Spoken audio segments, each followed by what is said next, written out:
Shalom teman-teman sekalian, senang sekali pagi ini kita boleh kembali beribadah kepada Tuhan.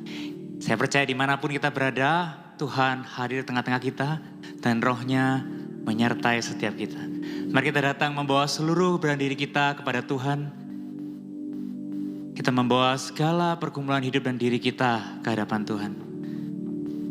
Di dalam ibadah ini Tuhanlah yang mengundang kita dan Ia hadir bersama-sama dengan kita. Ibadah ini kita mulaikan di dalam nama Allah Tritunggal. Allah Bapa, pencipta alam semesta, pencipta setiap kita, Allah Putra, yang berkorban di atas Kalvari menebus hidupmu dan hidupku. Dan Allah Roh Kudus yang menyertai setiap detik hidup kita. Dalam nama Allah Tritunggal itu, kita datang dan kita mulaikan ibadah pada pagi hari ini. Amin.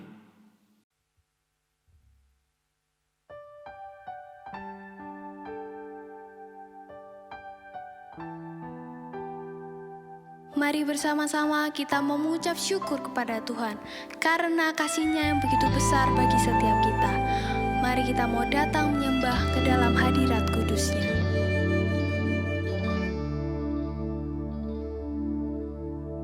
Dalamnya kasih-Mu Bapa, terlebih dari segalanya. Pengorbanan yang termulia selamanya.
bersama kita membukanya dalam doa. Ya Tuhan Yesus, terima kasih atas hari ini. Terima kasih atas hari baru yang telah Engkau berikan bagi kami. Bentar lagi kami akan memulai ibadah kami. Tolong Tuhan berkati agar ibadah ini dapat berjalan dengan lancar dari awal hingga akhirnya. Kami serahkan semuanya ke dalam tangan-Mu. Hanya di dalam nama-Mu kami berdoa. Amin.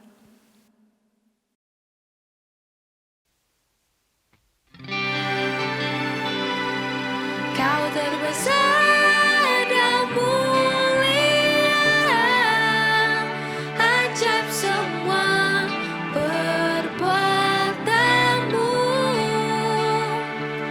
Kau terbesar dan mulia, biarlah semua memuji-Mu. Mari bersama kita mau bersorak-sorai bagi Tuhan kita.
tempat jawaban dalam setiap persoalan hidup kita.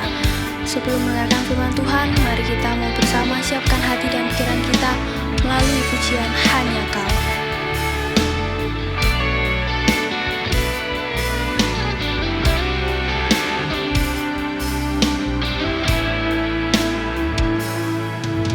Kau telah buktikan cintamu padaku, Kau membayarku dengan hidupmu. Ku bersyukur yang ada padaku, semuanya milikmu. Ku persembahkan seluruh hidupku di mezbamu.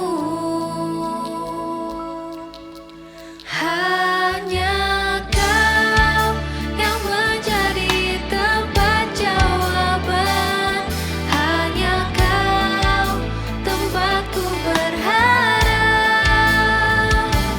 Berjalan bersamamu, ku takkan goyah. Sebab tangan kasih-Mu tersedia bagiku. Selamanya Kau ku cinta.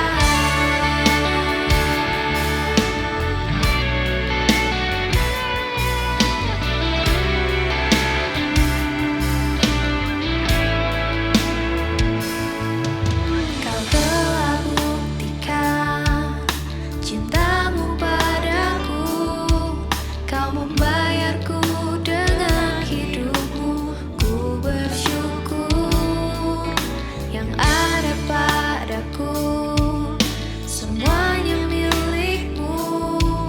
Ku persembahkan seluruh hidupku di mezbamu. Hanya Kau yang menjadi tempat jawaban. Hanya Kau tempatku berharap. Berjalan bersamamu, ku takkan goyah. Sebab tangan kasih-Mu tersedia bagiku. Selamanya Kau ku cinta.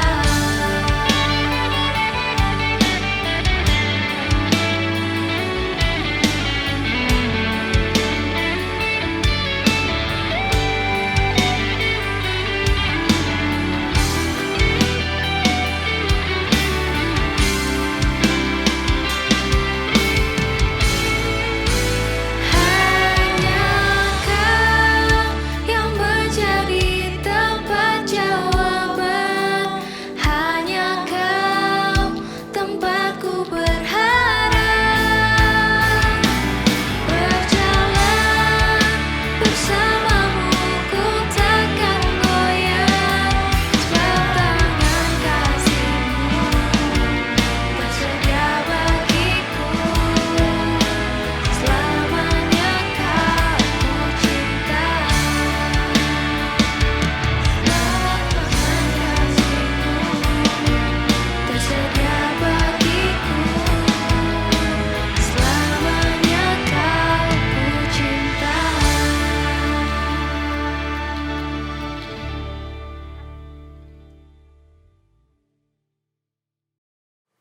Terima kasih Tuhan buat pagi hari ini. Berikan kami hati yang teduh seperti worship yang kami naikkan. Agar Tuhan leluasa untuk berkata-kata pada setiap kami, leluasa menyapa kami dalam kasih. Dalam nama Tuhan Yesus yang hidup dan Roh Kudus yang menaungi kami berdoa. Amin. Shalom. Selamat pagi, WD sedap teman-teman. Hari ini kita mau bahas satu hal yang hot banget dan oleh karena itu saya bakal ngomong rada cepet di waktu kita yang pendek ini. So saya ajak teman-teman sekalian kita buka dulu Yohanes 4 ayat 34 ya. Yohanes 4 ayat 34. Kata Yesus kepada mereka, makananku ialah melakukan kehendak Dia yang mengutus aku dan menyelesaikan pekerjaannya. Makananku, kata Tuhan Yesus, adalah melakukan kehendak Dia dan menyelesaikan pekerjaan yang diberikan kepada Dia. Satu bagian lagi, yaitu dari Nehemia. Kita baca dari pasal 1 ya. Jadi ketika Nehemia ada di Puri Susan pasal 1, datanglah Hanani saudara-saudaranya Dan Nehemia tanya, gimana keadaan orang-orang Yahudi yang terluput, yang terhindar dari penawanan, dan gimana keadaan Yerusalem? Kata mereka, kata Hanani dan orang-orang itu, waduh orang yang di sana tuh hancur, sukar, tercela, tembok Yerusalem terbongkar, pintu-pintu gerbang terbakar. Maka waktu dengar itu Nehemia menangis, berkabung, terus dia berdoa, terus dari gitu pasal 2 dia menghadap raja. Itu dia mau ngomong ke raja, sebelum Nehemia buka mulut, bertanyalah raja kepada Nehemia, mengapa mukamu muram? Gak pernah kamu seperti ini, apa kamu sakit? Kamu pasti punya masalah. Singkat cerita Nehemia curhat apa yang jadi masalahnya dia. Kemudian akhirnya dia pulang, dia ngebangun tembok Yerusalem. Nanti kita bakal lihat detailnya sama-sama. Hari ini ya, kalau kita bicara soal expectation dan reality, kenyataan di lapangan, kita bisa kecewa berat. Kenapa? Apa yang kita pikir bakal lebih baik, ternyata keadaan nggak lebih baik hari ini. Bahkan lebih susah dari waktu sebelumnya. Nah saya mau nanya-nanya teman-teman, apa hiburan kita di rumah? Siapa di sini yang nonton Euro? Ada? Siapa di sini fansnya BTS? Oke. Nah kalau kita lihat konser, kalau kita lihat pertandingan gitu ya, apapun itu, selalu ada 3 jenis orang. Jenis pertama adalah orang yang make things happen. Oke? Kalau ini sebuah pertandingan sepak bola, ada orang-orang yang make things happen. Mereka adalah ke-22 orang yang bermain di lapangan. Mereka adalah wasit garisnya, mereka adalah jurinya, mereka adalah promotornya. Ada tipe pertama orang yang make things happen. Oke? Tapi ada tipe yang kedua, yang lebih banyak lagi daripada orang yang make things happen. Itu apa? Orang yang watching things happen. Orang yang nonton. Oh bagus, bodoh dia, tendang yang bener dong lo. Itu yang nonton paling bisa komentar kan. Itu gede, jumlahnya orang banyak, mungkin sekian juta di dunia ini yang nonton. Yang make things happen sedikit. Terus ada kategori yang ketiga, yaitu orang yang wonder what happened. Jadi kalau lagi ada pertandingan sepak bola, sedikit orang yang make things happen. Yang banyak yang nonton di TV sampai ke Indonesia nonton. Tapi lebih banyak lagi orang yang gak tahu apa yang sedang terjadi. Ada apa sih rame-rame, ada apa sih antrian panjang amat gitu. Ada apa sih, selalu ada 3 jenis orang seperti itu. Nah di tengah-tengah ekspektasi kita, lihat keadaan jadi lebih baik, tapi realitanya gak seperti itu, kita termasuk orang yang mana dari 3 jenis itu? Apakah kita orang yang make things happen? Apa kita orang yang watching? Atau orang yang ketiga, ada apa? Nggak tahu apa-apa misalnya ya, 3 jenis orang. Nah kita tadi lihat ya, kitab Nehemia ini mencatat satu permulaan baru, titik balik dari perjalanan hidup orang Israel. Dulu mereka ikut Tuhan, perjalanan panjang, tapi karena ketidaksetiaan mereka dihukum Tuhan. Yaitu apa? Mereka dijajah Babel. 70 tahun lamanya. Tapi di akhir tahun yang ke-70 Tuhan dengan anugerahnya yang baik kasih mereka janji that you will go home to Jerusalem. Pulanglah mereka. Di bawah pemerintahan Bupatinya Zerubabel, Imam Ezra, Nabi Hagai. Mereka langsung happy, mereka bangun bait suci. Tapi ingat, waktu itu orang Israel itu sudah tidak tinggal di Yerusalem, Yehuda, enggak. Mereka udah dibuang belasan ribu kilometer jauhnya dari tempat asal mereka, dibuang ke Babel. Pulang sebagian nggak bangun bait suci. Tapi pembangunan mereka cuma jalan beberapa tahun, bubar. Kenapa? Bait suci mereka berhasil bikin, tapi setelah itu dihancurin warga sekitar. Karena mereka tidak punya lagi tembok Yerusalem yang hebat, yang dulu selalu dibangga-banggain itu. Nggak ada lagi. Nah meanwhile di Persia, di Babilonia, ada satu orang juru minuman raja, namanya Nehemia. Tuangin begini nasib jadi tukang bartender. Nah dia kasih minuman buat raja. Cicipin dulu, nah ini enak nih. Kalau nggak enak ya dia bikin lagi minumannya. Itu dia, pejabat yang kaya di sana. Satu hari temannya datang si Hanani.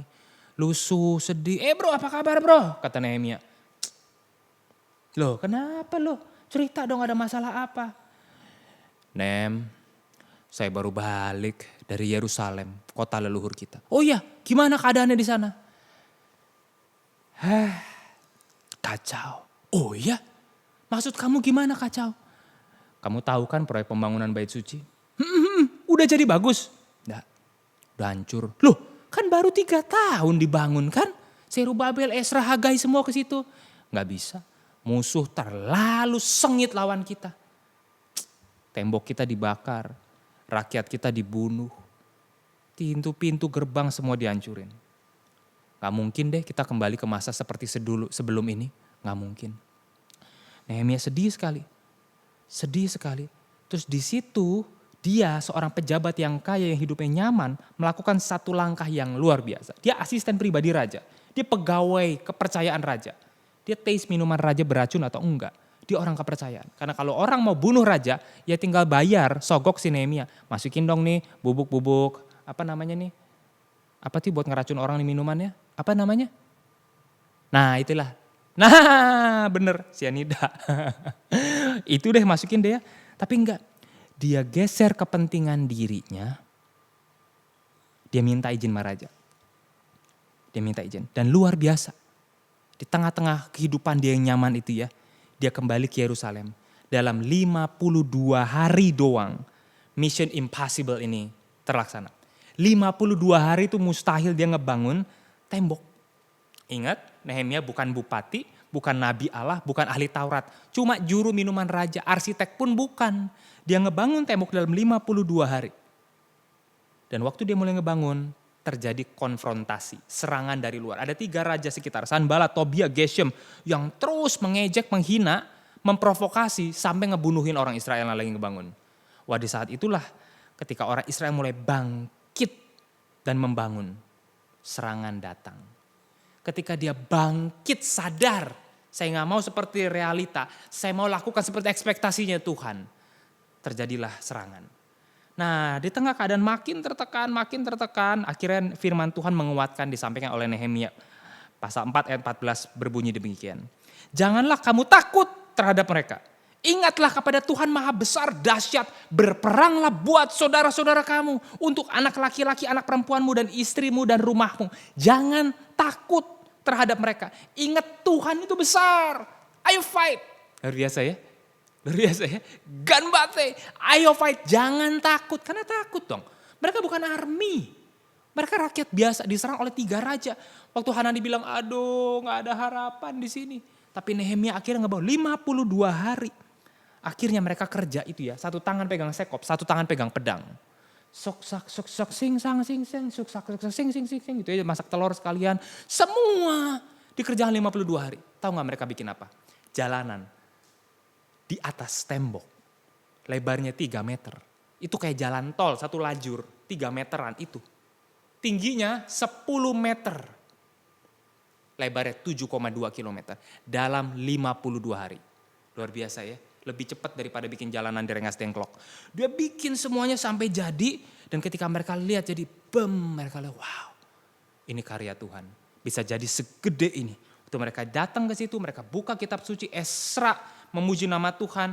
Semua rakyat berteriak amin, amin. Sambil nangis rakyat yang kerja itu. Ada 50.000 orang yang ikut bersama-sama dengan Nehemia ke Yerusalem. 50.000 orang dari Babilonia jalan kaki 13.000 kilometer jauhnya kembali ke Yerusalem. Sebagian mati di perjalanan, sebagian mati diserang musuh. Akhirnya ngebangun. Lihat gak? Nehemiah is a man with a dream. Nehemia itu orang yang punya mimpi. Apa itu mimpi? Bunda Teresa punya mimpi. Donald Trump punya mimpi. Tapi Nehemia punya satu mimpi yang berbeda. Yaitu bukan mimpinya Nehemia. Tapi mimpinya Tuhan yang diimpartasikan. Mimpinya Tuhan yang disuntikan ke dalam hati Nehemia. Sehingga visi Nehemia adalah mimpinya Tuhan. Nah Tuhan juga taruh mimpinya, isi hati Tuhan ke dalam hati setiap teman-teman dan saya. Ya, kalau kita anak Tuhan ada 2 buktinya. Satu, kita bisa percaya kepada nama Tuhan Yesus. Kedua, isi hati Yesus ada dalam isi hatiku. Itu. Apa yang Yesus lihat tentang dunia ini kita ikut ngerasainnya. Dan kita berkata Tuhan, ladang udah menguning, tuayan banyak tapi pekerja sedikit. Utus aku Tuhan, do something. Loh kenapa banyak orang Kristen gak melakukan mimpinya? Kenapa orang Kristen ya cuma berdagang, ya studi yang pinter, ya cari duit. Begitu aja, khawatir karena duit, khawatir karena jodoh, khawatir karena sekolah. Di mana mimpi Tuhannya? Untuk menjalankan the expectation is not only my expectation, but God's expectation in Jesus Christ. Kenapa? Gini loh teman-teman. Waktu Nehemia balik ke Yerusalem. Ada 50.000 orang Israel bersama dia yang rela tinggalkan Babel. Bangun Yerusalem yang katanya aduh gak ada harapan di sini susah. 50.000 orang. Tapi tahu gak berapa orang yang stay di Babel tidak mau ikut pulang? Ada yang bisa tebak? 5 juta rupiah? Ada yang bisa tebak? 50.000 banyak gak? Banyak banget. Demo di Bundaran HI aja misalnya 3.000 orang. Dulu di Jakarta udah luar biasa. Ini 50.000 rakyat Israel pulang balik ke Yerusalem. Tapi tahu gak? Yang stay di Babel yang tidak mau pulang ada 3.350.000 orang. 3.350.000 nggak pulang. Kenapa? Ya mungkin mereka nyaman. Udah punya kerjaan, udah settle, udah punya tempat tinggal, nggak mau pulang. Lah siapa yang mau sih kayak Nehemia dari jabatan GM, waduh GM General Manager, jadi kuli yang dikejar-kejar. Nah itu, siapa yang mau turun begitu? Nah seringkali yang bikin orang tidak mau kerjakan visi Tuhan, meskipun sudah jelas dia anak Tuhan adalah kenyamanan. Mager, males, nggak enak ngerjain visi Tuhan. Tapi kalau dia anak Tuhan beneran, Roh Kudus tidak akan bungkam. Roh Kudus akan terus bilang, ayo fight. Hidup kamu gak gini doang. Kamu bukan orang yang wonder what happened. Kamu bukan orang yang watching. Kamu adalah the doers. Ayo, Tuhan kasih kegelisahan. Kalau kita tahu kisah Pak Ahok. Ngapain dia susah-susah jadi gubernur cari penyakit. Kalau mau kaya gak usah kali jadi masuk begitu amat. Ada hati yang diketanam dari dulu sama Tuhan. Ayo bagi bangsa ini. Ayo lakukan perubahan. Akhirnya berat memang. Tapi dia taat. Tinggalin kenyamanan. Nah teman-teman sekalian.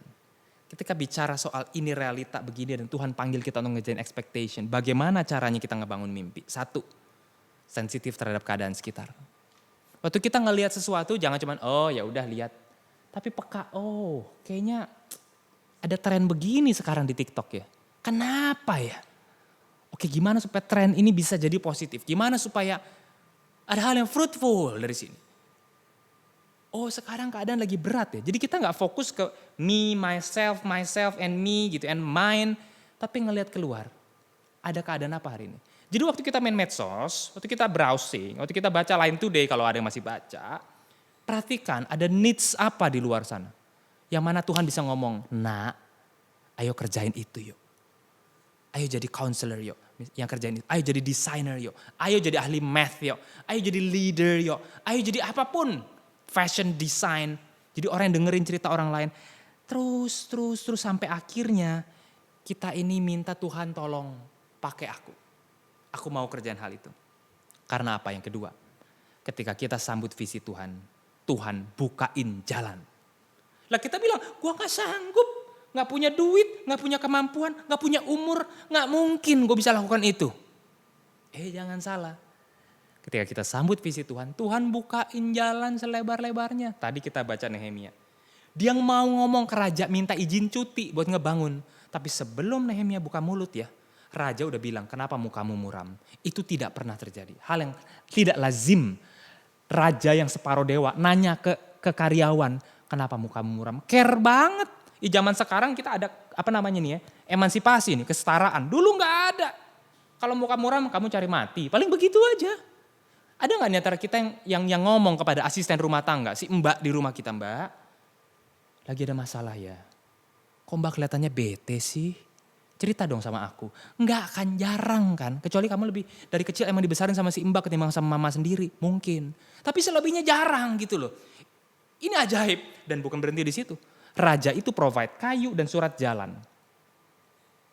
Nehemia gak bisa provide kayu, dia gak punya uang. Dikasih kayu, dikasih segala macam kebutuhannya. Di tiap ketemu raja, di tiap perbatasan ada surat, ada material pembangunan. Tuhan bukain jalan selebar-lebarnya. Dan ketiga, jadi satu gue bilang ya, satu adalah sensitif terhadap keadaan sekitar. Apa yang kebutuhannya apa? Sensitif. 2, waktu kita sambut visi Tuhan, Tuhan buka jalan. Catat ya. 1, sensitif, peka. What's happening right now? Oke, gue masih wonder what happened. Ayo kita melangkah jadi orang yang watching sekarang. Kalau kita ada di lingkaran yang ketiga, cuma wonder doang, ada apa nih? Maju ke lingkaran kedua, watching. Look carefully, watch carefully. Tapi setelah itu, waktu kita nyambut visi Tuhan Tuhan buka jalan. Masuk ke arena permainan. Jadi orang yang make things happen dari hal yang kecil-kecil dulu. You know, the world is flat dengan online. Do something on online platform dulu misalnya ya. Dan itu kita mulai masuk, ada tantangan, ada. Tapi Tuhan bukain jalan. Dan ketika tantangan jadi semakin berat, yang ketiga, bersatulah. Kolaborasi sama orang lain. Ini bukan proyek gue, Denny, hebat. Enggak, ini proyek kerajaan Allah kok. Ingat kata-kata Tuhan Yesus, makananku ialah melakukan kehendak Bapa dan menyelesaikan pekerjaannya. Bukan pekerjaanku, pekerjaannya. Nyanya tuh dia, huruf besar, Bapa. His work. Itu adalah tugasku. Bersatu. Nah tadi di sini Nehemia catat, waktu mulai ada tantangan, mereka pakai tombak, panah, perisai, baju zirah sambil kerjakan pertukangan. Kerjain itu. Ketika udah darurat semuanya, kumpul semua, keluarin pedang. Oke aman, gosok tembok lagi, kerjain lagi, bangun batu lagi. Sampai luar biasa itu ya, jadi itu. Pintu gerbang ini, pintu gerbang itu, tembok, terus dibangun terus. Nggak berhenti. Nah itulah keadaan mereka, 3. Sensitif terhadap keadaan sekitar. Jangan cuma jadi orang yang wonder tapi mulai watching. Setelah watching yang kedua, make things happen. Ketika kita sambut visi Tuhan, maksudnya mulai ngelangkah, Tuhan buka jalan.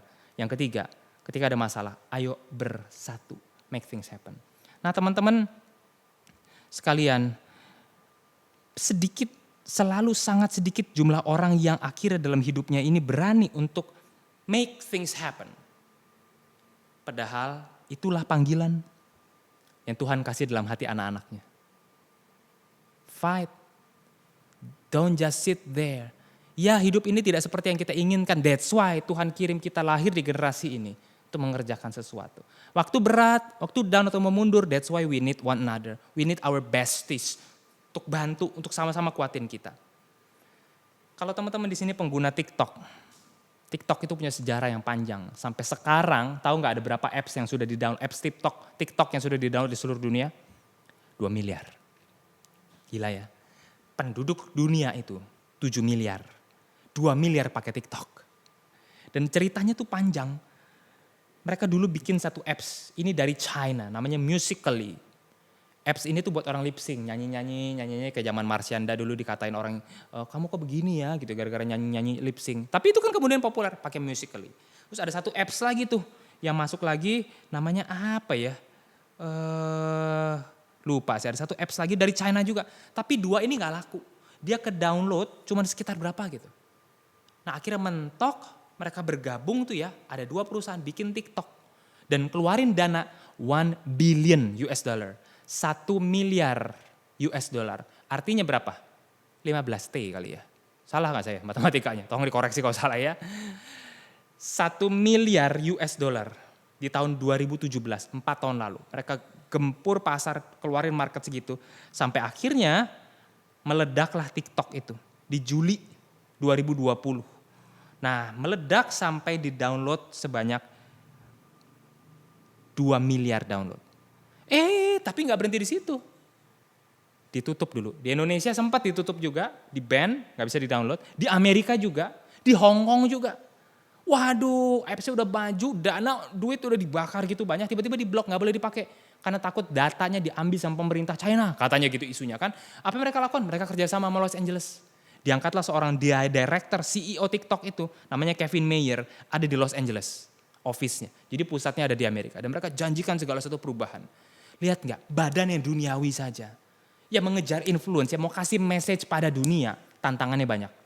Jangan pikir kita Kristen, semuanya akan lancar, akan ada tantangan. Tapi jangan takut. Ingat 1, sensitif pada keadaan sekitar. 2, sambut visi Tuhan. Tuhan buka jalan. TikTok yang duniawi aja kok bisa jalan terus sampai sekarang. Apalagi Tuhan yang maha besar nih kan doanya kan ya. Tuhan engkau yang maha besar. Nehemia 4 ayat 14. Jangan takut, ingatlah kepada Tuhan. Almighty God. Ingatlah kepada Tuhan. Dan ketika ada tantangan bersatu. TikToknya diceritakan, dia bersatu Musical.ly. Ada apps lain dia bersatu bikin untuk ngelayanin sama-sama. So guys, simpulannya apa? Ada 3 jenis orang di dunia ini. Ada orang yang make things happen. Ada orang yang watching things happen. Tapi ada orang yang hanya wonder things happen. Which one are you? Mari kita berdoa.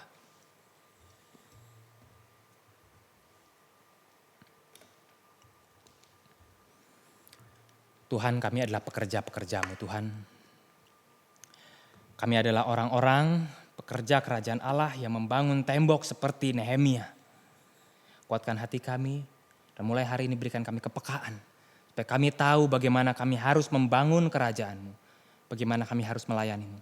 Jauhkan kami dari godaan hidup yang comfort, dan jabatan, dan kekayaan, dan manja. Tapi jadikan kami orang yang mau berpikir, God, I want to make things happen. Use me. Siapa yang mau berkata begitu pada saat ini? Saya undang untuk taruh tangan di dada. Mungkin kita bilang, Tuhan saya nggak bisa apa-apa, saya nggak punya pengalaman, bahkan orang nggak mandang saya. Tapi kalau Tuhan mau pakai saya, ini aku. Seperti Nehemia. Aku akan minta izin raja. Aku akan berusaha. Ini aku. Taruh tangan di dada sebagai simbol. Lord, hidupku bukan cari duit. Bukan cari enak. Tapi merealisasikan ekspektasinya Allah. Pekerjaanku, makananku, ialah melakukan kehendak Bapa. Siapa yang berdoa demikian, taruh tangan di dada dan ambil waktu buat berdoa secara pribadi pada Tuhan. Nanti saya akan pimpin doa buat kita sekalian.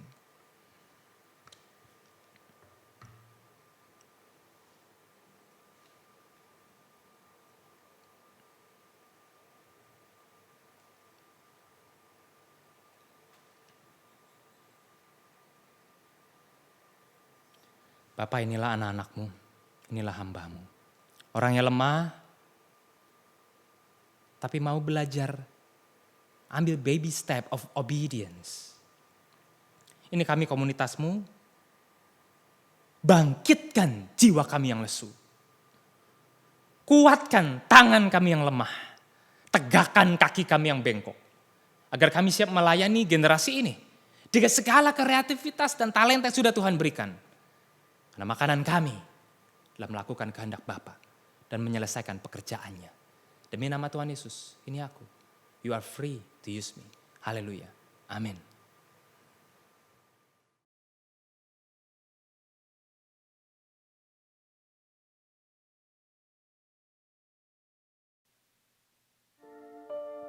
Terima kasih kepada penginjil Dani Gamadi yang sudah menyampaikan kebenaran firman Tuhan hari ini. Dan pada saat ini kita akan datang kepada Tuhan, kita mau menyerahkan beberapa pokok doa untuk kita bisa doakan buat komunitas kita, buat diri kita sendiri juga. Mari saat ini kita satukan hati kita berdoa. Bapa di sorga, kami berterima kasih untuk anugerah Tuhan yang selalu cukup dalam kehidupan kami. Kami ada sampai saat ini, kami kuat menghadapi masa-masa ini, semuanya karena anugerah Tuhan. Dan saat ini Tuhan, kami datang kepada Engkau. Engkau yang penuh dengan belas kasihan. Engkau Allah yang paling mengerti dengan kebutuhan kami. Kami datang Tuhan untuk menyerahkan beban hidup kami ke dalam tangan Tuhan. Kami berdoa untuk setiap kami, anak-anak-Mu Tuhan yang sedang mencari pekerjaan. Tuhan tolong kami supaya kami mendapatkan hikmat dari Tuhan. Agar kami bisa menentukan pilihan-pilihan hidup kami. Pilihan-pilihan kemana kami harus menyerahkan CV kerja kami harus melamar pekerjaan, berapa lama Tuhan kami harus menunggu interview, berikan kami pengharapan dalam Tuhan. Sehingga Tuhan di masa-masa ini, meskipun di masa-masa yang sulit kami tetap bisa melihat kepada Tuhan. Dan kami bisa percaya bahwa Tuhan yang menyediakan segala sesuatunya termasuk pekerjaan kami tepat pada waktunya. Dan kami bersyukur Tuhan untuk teman-teman kami yang sudah bisa diterima kerja di masa-masa ini. Kami tahu semuanya karena campur tangan Tuhan, kami dapat memperoleh pekerjaan dengan baik dan kami juga bisa mendapatkan penghasilan setiap bulannya. Semua karena pekerjaan Tuhan. Dan saat ini kami datang juga kepada Engkau, kami menyerahkan khususnya untuk setiap kami, keluarga kami, teman kami, rekan-rekan kami yang sedang terpapar COVID-19. Kami berdoa Tuhan, di tengah situasi yang sangat tidak menentu ini, bahkan seringkali kami merasa hal ini terlalu menakutkan bagi kami. Kami datang kepada Engkau, kami mempercayakan hidup kami dan kondisi setiap keluarga, teman, dan rekan-rekan kami yang terpapar COVID ini. Kami berdoa Tuhan campur tangan, Tuhan berbelas kasihan, menyediakan obat, tenaga medis yang bisa menolong setiap keluarga, rekan dan teman-teman kami untuk bisa pulih dari COVID ini. Kami berdoa Tuhan, Engkau sendiri juga yang bisa memberikan kami pengharapan yang tidak pernah putus kepada Tuhan. Karena di masa-masa ini Tuhan, kami sulit sekali untuk melihat ada hal-hal yang baik. Tetapi karena kasih karunia Tuhan, kami mampu Tuhan bisa melihat beyond, melihat melampaui Tuhan dari kondisi ini. Ini doa kami Tuhan kepada Engkau, kiranya Tuhan yang menjawab tepat pada waktunya dan menjawab sesuai dengan kebaikan Tuhan. Di dalam nama Tuhan Yesus kami berdoa. Amin. Mari teman-teman, dengan seluruh orang percaya di segala zaman dan di segala tempat kita mengikrarkan pengakuan iman rasuli. Aku percaya kepada Allah, Bapa yang Maha Kuasa, Khalik langit dan bumi, dan kepada Yesus Kristus anaknya yang tunggal Tuhan kita, yang dikandung dari Roh Kudus, lahir dari anak darah Maria, yang menderita sengsara di bawah pemerintahan Pontius Pilatus, disalibkan, mati dan dikuburkan, turun ke dalam kerajaan maut. Pada hari yang ketiga, bangkit pula dari antara orang mati, naik ke sorga, duduk di sebelah kanan Allah, Bapa yang Maha Kuasa. Dan dari sana ia akan datang untuk menghakimi orang yang hidup dan yang mati.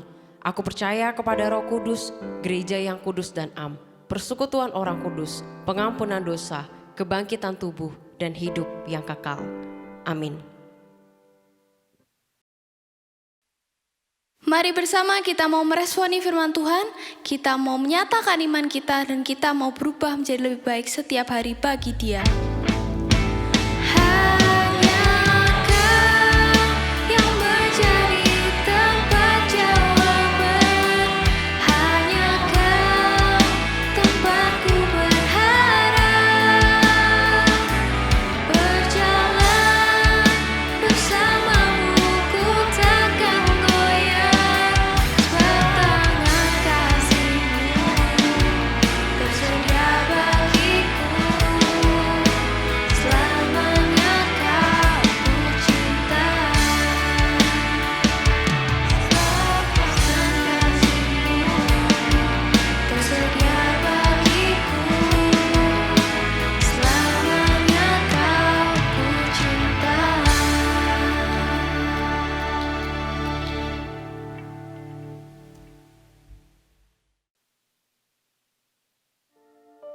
Kita bersyukur untuk ibadah yang telah kita lakukan bersama-sama. Kita percaya Tuhan boleh ada dan memberkati setiap kita. Mari kita saat ini bangkit berdiri, kita membawa seluruh diri kita. Ketika kita berdiri di hadapan Tuhan, kita bukan hanya melakukan sebuah aksi fisik, tetapi kita menyerahkan seluruh diri kita kepada Tuhan. Dan di akhir ibadah ini, mari kita mengakhiri dan mempersembahkan hidup kita kepada Tuhan. Kita menerima berkat daripada Tuhan. Ya Tuhan, inilah hidup kami Tuhan, anak-anak muda yang telah Engkau tebus. Biar kami bersinar bagi Tuhan, kami hidup bagi Tuhan. Kami juga mengalami berbagai macam pergumulan sama seperti orang-orang yang lain Tuhan. Tapi kami dimampukan berkemenangan oleh karena Allah Roh Kudus yang senantiasa memegang hidup kami, yang memegang tangan kami, yang berjalan bersama dengan kami. Dan anugerah-Mu Tuhan Kau curahkan dengan limpah di dalam hidup setiap kami setiap hari. Di dalam anugerah-Mu itulah kami saat ini berdiri dan kami mohonkan berkat daripada-Mu Tuhan. Biarlah berkat-Mu Tuhan mampukan kami hidup bagi Engkau, hidup bagi kemuliaan-Mu. Kami membawa hati kami, mengarahkan hati kami dan menerima berkat-Mu. Kiranya Tuhan memberkati Engkau dan melindungi Engkau. Tuhan menyinari Engkau dengan wajah-Nya dan memberi Engkau kasih karunia. Tuhan menghadapkan wajah-Nya kepadamu dan memberi Engkau damai sejahtera yang melampaui segala akal mulai saat ini sampai selama-lamanya. Amin. Demikianlah ibadah kita hari ini. Tuhan Yesus memberkati kita sekalian. Hiduplah bagi kemuliaan Tuhan.